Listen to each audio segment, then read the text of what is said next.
Dominique, you're a psychiatrist. Generally speaking, in psychiatry, how do they feel about spiritual experiences? This is really not a topic that often is spoken about in psychiatry, actually. Really not. And the reason is, most of the time in our culture, there's not a huge emphasis on spirituality at all, actually. So even less on the topic of spiritual experience. So when people do get spiritual experiences, oftentimes they don't go to a psychiatrist. Oftentimes they get no guidance, actually. And sometimes people do get spiritual experiences and go to a psychiatrist for that, but then a psychiatrist won't be able to recognize it as such. So a psychiatrist will only look, because that's what psychiatry really does. A psychiatrist would look, is there from your experience a suffering, and out of that suffering an inability to work and relate. Because that's really what psychiatry looks. Is there a suffering that is limiting your ability to work in the world and respond to others? So really the topic of spiritual experience is not developed at all in our culture. Now, people with a certain type of schizophrenia can have explosive, what's called mystical experiences in our culture, and usually it's considered quite abnormal. It's not a good sign for our culture. So it's, we're really lacking something, because in most other cultures they're able to tell when somebody has an experience outside of the norm. Usually the culture could tell, yes, you're seeing beyond yourself, you're seeing God, you're seeing something which is true and transformative and powerful, or no, you're being delusional. You just, this is a madness, this is a disease, you need to be treated. So in our culture, we don't have the tool to make that distinction. It's not spoken about. Now what's very interesting is that in India, it is often spoken of a very powerful spiritual teacher who had a huge spiritual experience, and for quite a while they looked quite mad from the outside. They were unable to eat, unable to speak. They have this beautiful word, they call it God intoxicated. So but it's accepted by the culture. It's recognized as such. It's not a disease. People get very respectful and towards those type of experience. So I don't know if I'm answering your question, but in our culture, this is not a commonly spoken topic, the theme of spiritual experience. Are you saying that if someone in Western culture has a genuine spiritual experience, that it can actually have no effect at all, or actually lead a person to a disordered state if they're not understood by the psychiatrist? Or if they're kind of penalized for having such an experience because it's considered abnormal? Yeah, it could be. It could be just considered as something abnormal. I've met some people like that, actually, that if they were explaining to here what is it that's happening to them, here they would tell them, this is great, you're seeing beyond the nature of yourself. The thing here in India? Yeah, in this culture. But in our culture, the psychiatrist would just say that's completely abnormal, get back to reality. So we're not, but I don't know how it is in the States. But I doubt that it is, and maybe it would depend also on the psychiatrist. Some psychiatrists are really interested around that topic. They would have read, they would have explored, and then when a person would come, they would be like, oh, you're having a spiritual experience. But if they don't, then they would just say you're having a psychotic breakthrough. Could you give us an example of a spiritual experience? It seems like a very broad topic. Maybe people don't quite know what we mean when we're talking about a spiritual experience. What is a spiritual experience? I guess the way I would define it would be any time you see beyond the usual way you're seeing usually. Anytime there is a glimpse, a taste of the mystery that contains the whole of our experience. So whatever shape that takes, the way one speaks about a spiritual experience will be based on one's conditioning. A Christian, when diving into a spiritual experience, will speak of seeing Jesus. or realizing itself as God, or every tradition will have a different way. Here in India, they would speak of realizing consciousness or attaining liberation. So every culture would have a different way to speak of that taste or that seeing beyond our usual way to see the world. Right. Now, you're a psychiatrist and you're here in Rishikesh, and I think you're teaching meditation? Yes, so in the West now, we though we're not so developed into the exploration of spiritual experience, there is a huge movement to integrate spiritual practices and spiritual inquiry into care.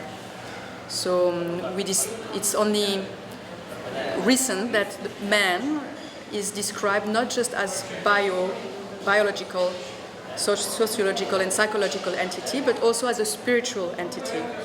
It's a psychological and spiritual model to look at the individual. So out of that understanding, medicine started to ask the question, okay, if every patient is also a spiritual being, not just a biological being, not just a man in the society, and not just a psychological being, but also a spiritual being, then that aspect of man can suffer and might need help.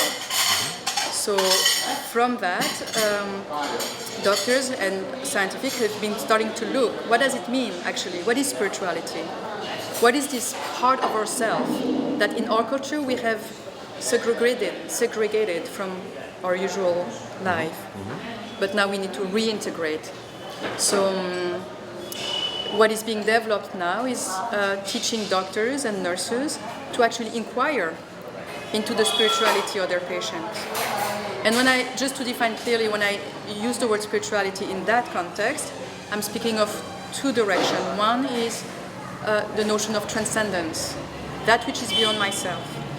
And the second is the values. What is the purpose, the meaning of my life? So those would be the two essential questions of spirituality. Who am I, or what is, and how shall I live? What is my purpose? So now when we meet anyone, when we meet a patient, that aspect of themselves we also inquire, or it's very beginning, it's starting. And so we could speak a lot about how it's being done, but basically it's a new movement in medicine to really integrate that dimension and to become aware of it, and to actually to commit to support it as well. Yeah, I've talked with many swamis here in Rishikesh at the Divine Life Mission, and all of them claim that consciousness is not a product of the brain. How does that resonate with someone who's been trained in the West that consciousness is a product of the brain? So you're speaking of two conflicting understanding of the nature of reality. Exactly. One is materialistic, which is the usual Western mind, which means that there is matter that creates a body in which there is a consciousness. And then there is the Western vision that says that there is consciousness out of which everything is created. It's an idealistic vision of reality. You're saying in the Western view, repeat that again? So in our culture, in the Western culture, yes. In Western culture, we're first looking from a materialistic point of view. So matter. So there is matter, substance, that creates a body. Yes. And inside that body, yes, there's a brain, and inside the brain there's consciousness. Right, I understand. Actually, we never found it, by the way. But that's the model. It's just a model. That there's another model, it's been much more developed in Asia, that says no, it starts with consciousness. And then reality is made of consciousness, or is born out of consciousness. So consciousness is not in matter. Matter arises out of consciousness. So that could be more of a quantum view of looking at things, I think. And that's where bridges are starting to be made. And actually, the beauty of meditation, because in Asian culture, meditation has been extremely developed as a way to inquire into that. See, in our culture, we've used the mind, and we've looked at matter. We've explored from outside, and I look at what's happening. So we've gotten really good at that. But in those cultures here, they looked inside. They didn't go anywhere. They didn't look outside, they looked inside. And so you have a tradition of thousands of years of men and women diving into their own experience and looking at the nature of reality. And what's very beautiful is you can actually see bridges now happening. You mentioned quantum physics. And actually, if you read some of the results of quantum physics and then read the Upanishads, it's the same words being used, and they actually say the same thing. But all of those can lead to debates. You know, is consciousness inside the body or outside the body? All of that leads to a lot of debate, and they're quite beautiful, but they can be extremely useless.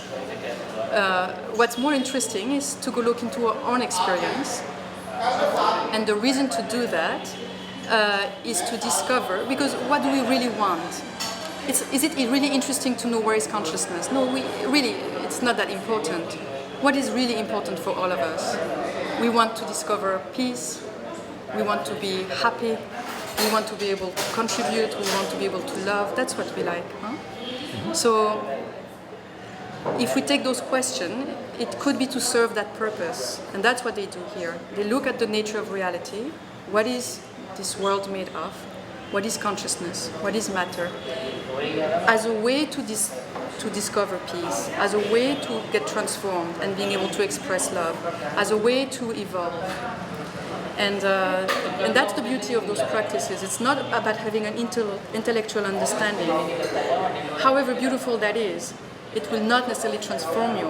It will not make you a better human being. It will not lead you to peace. It will not allow you to love.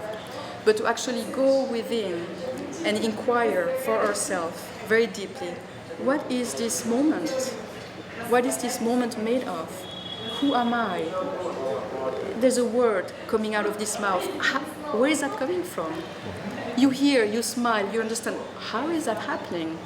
So all of those questions, when they're rooted in an experience, they lead to change, they lead to transformation, and they lead to a greater sense of freedom, a greater sense of peace. And that's the beauty of those paths, because then out of that you can contribute, you can allow a deeper purpose to express through yourself. So yes, arguing about where is consciousness, all of that, those debates are very interesting, but really that's not the core, but I'm speaking really for myself here. It's really about going within ourselves and discovering something true, and from that to live. Okay, Dominique, thank you so much. Yes.